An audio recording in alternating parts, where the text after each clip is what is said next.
This is session guitar legend Dann Huff.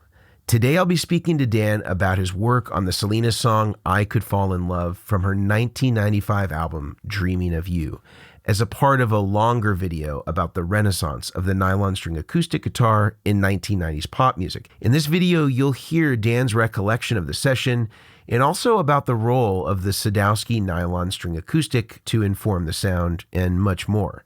And be sure to stay all the way until the end, where Dan recreates his guitar part on the song to the original multi-track. I bring you Dann Huff and the story of his work on Selena's I Could Fall in Love. All right, Dan, thank you for coming on. You know, I'll always speak to you. It's been hard to get this together, right? Over the last 2 weeks, I've been traveling and you know, God, I'm sorry, but I'm glad to be here right now. No, not at all. It's always fun to get to speak about these old songs, and especially, you know, you and I have done this a few times before, so it's nice to be able to reconnect on it. You single-handedly, I'm sorry to interrupt, but I just have to add this. You single-handedly have gotten me to reconnect with my 80s self.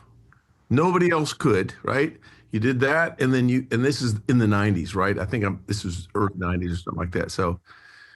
So I mean, I don't know what to say about that. I don't know whether I love you or hate you, but either way, I'm here, right? Let's hope we'll split the difference. Well, my curiosity is this, Dan. Basically, the whole endeavor here is that I was listening to Eric Clapton Unplugged one day. And that was, of course, one of the greatest live records of the 90s. And it's primarily nylon string acoustic, at least on the big hits like Tears in Heaven. And it got me thinking, boy, like there's actually quite a bit of nylon string in pop music during this time. And so I went and did the research. I pulled all of the Hot 100s from 90 to 99 and compared that to the 2000s and to the 80s. And sure enough, it's like 8x of the songs in the top 20 all have nylon string in some capacity, whether that's as a solo instrument or just doing fills or doing rhythm.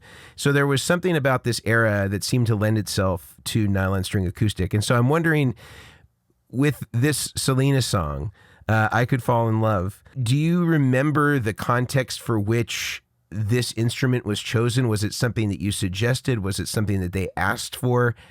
What do you remember? Well, I mean, since Selena was Latino, you know, that influence was definitely a part of the song. That's who she was. What a beautiful voice she had. You know, I never met her. My dear friend Keith Thomas was producing this song, and I'd known Keith since I played on his demos since I was probably 18 or 19 years old. Great talent. And he just, you know, I mean, my memory is a little foggy because it was just another, I would say, just another day, right, in the studios. I was in the 90s, probably giant. Wait, do you know what year this was recorded? I think it released in about 96 or so, but you probably would have recorded a little earlier than that. I had a moment with a rock band, and it just came crashing down. So yes, now the context, I was living in Nashville. I was learning how to play country music, which was a new thing for me. And but Keith was doing these records, these wonderful pop records out of his studio in Franklin, Tennessee. And he just called me and said, "Can you come and play?" I said, "Yes." Heard the song. I played it today with this. I got this is a Takamine. God, I don't even know. I'm assuming this is Takamine. Yeah, whatever. It sounds great. But I guarantee what I played on that was a Sadowsky electric gut string, right? And funny story real quick. I love the instrument because I'm primarily an electric guitar player. So it's easy for me to play with things with low action. You know, the pickups on that sounded great. That was run direct. That was not a mic on that guitar. I guarantee that was just that. Just piezo. Yeah, it was phenomenal sounding guitar. One day I had two Sadowskys. They were pricey instruments, and I thought maybe they sent me another one, but I don't remember asking for one. About 5 years later, a great friend of mine and a great studio guitar player here in Nashville, Steve Gibson, said, I lost a Sadowsky 5 years ago, and I have no idea where it is. And I was like, oh, pulled it out of my road case. I said, is this yours? He said, yeah. How'd you get it? I said, I have no idea.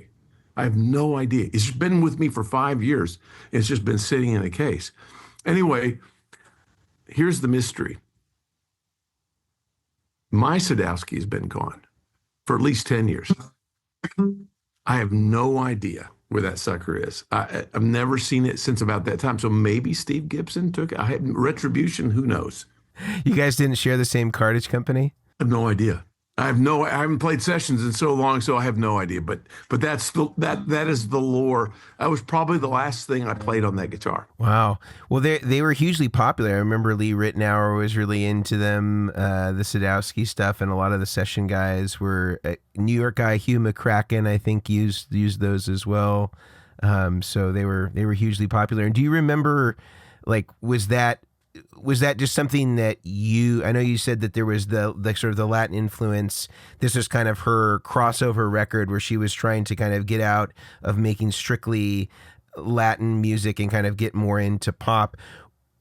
Were you being asked to bring that guitar, or was that just sort of assumed by the fact of like sort of the stylistic elements of the music? Do you remember any of that? Keith may have said, I should ask Keith. I'm doing a podcast with him on Monday, so I'll ask him. It's not going to help you. Let's just assume that I went and did a session, and all, these big road cases, all the guitars would be in a road case. So it was probably just there. And he said, hey, you have a gut string, you have an acoustic guitar, and that's how it started. Okay, yeah, because I'm trying to pinpoint, how much of this was like artist driven, how much of it was like producer driven, or whether it was just like the session musician showed up and they're like, this is what this needs, so I'm gonna, put this out there as an offering, and that's kind of what I'm trying to understand.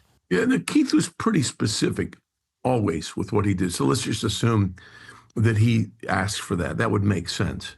I love playing. Now I feel a little more comfortable playing acoustic guitar because I've lived in Nashville, 30 years on the backside of my life. And I've played a lot of acoustic guitar and grown used to it. Back then, I remember doing records, even before that time, Walter Afanasieff, another just tremendous pop producer. And when I say pop, that doesn't define the depth that this man has as far as musicality. He would do Celine Dion records, Mariah. Right. You did My Heart Will Go On, that has some nylon string acoustic on it too, I think. Now, see, I played on My Heart Will Go On, but I didn't play acoustic guitar. I think I played electric, but I do remember being in Walter's studio in North Hollywood or Northern California. Oh, Northern California. Okay. Yeah, this is back. Yeah, this is back. And I remember him. We were doing a gut string. I think it was on a Mariah Carey record, or I'm assuming that, but I can't be 100% sure. But it probably was. And I remember, I play with a pick. That's just the way I play. And so he kept saying, "Hey, can you do that with your fingers?" And I said, "No, I'm just not that good with my fingers. I'm sorry." And he was so adamant, and I was also so adamant. It's like, I know you want that. I know you think it's better, but I suck doing this, or I'm not confident. So I think we settled with the pick. I think I won that one, or maybe it was half and half.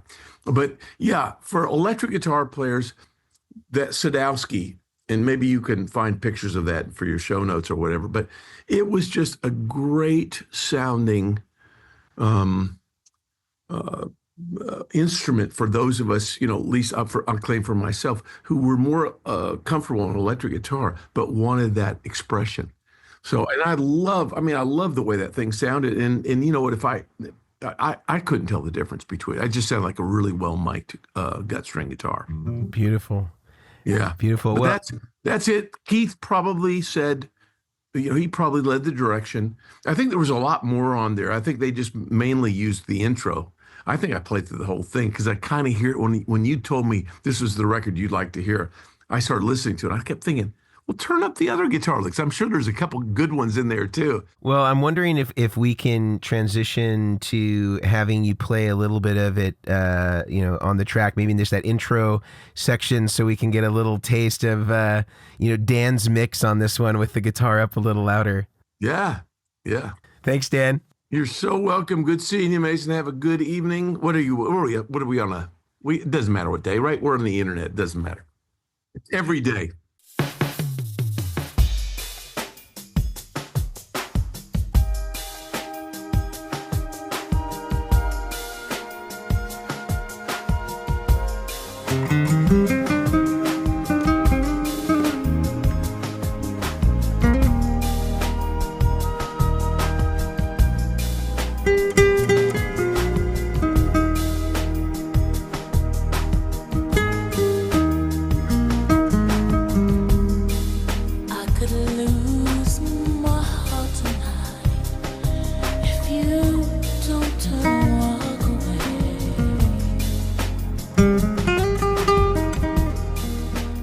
The way I